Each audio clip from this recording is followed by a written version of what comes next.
من قناة أخبار متنوعة. السلام عليكم. لا تنسوا الاشتراك لتصلكم الفيديوهات اليومية التي نقوم بنشرها على القناة.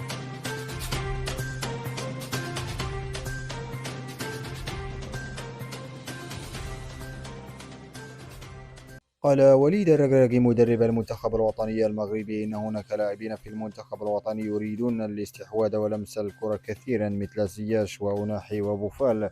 وقرر الركراكي في حوار نجرته مع صحيفة البايس أنه وجد صعوبة كبيرة في إقناعهم بطريقة لعبه الجماعية، مؤكدا أنه الآن يحاول إقناع لاعبي المنتخب أن كون المغرب أفضل منتخب في إفريقيا لن يمنحه لقب كأس إفريقيا، وأن الكثير من الاجتهاد مطلوب من أجل تحقيق هذا الهدف. وعن مباراة إسبانيا قال إنه لو كان اتباع طريقة غوارديولا كان سيخسر، فاحتكار الكرة لم يكن ليفيد في شيء. وعبر الركراكي عن انزعاجه كمدرب ومشجع لكرة القدم عندما يقال إن هناك طريقة واحدة فقط للعب وإرضاء الجمهور.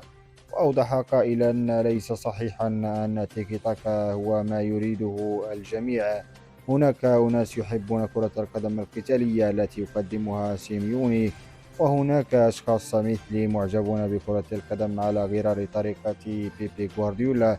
أعتقد أن ما يميز المدرب العظيم اليوم هو إدارة الأفراد، ولدينا في أنشيلوتي خير مثال لذلك. من دون أدنى شك وصلت كرة القدم المغربية للعالمية عندما خرجنا في مرحلة النصف أمام منتخب الديكا. ما ينقصنا حاليا هو لقب قاري ثاني بعد ذلك الإنجاز الذي بصم عليه زملاء أحمد فرص سنة 1976 في إثيوبيا. الجيل الحالي قادر على رفع هذا التحدي مرة أخرى.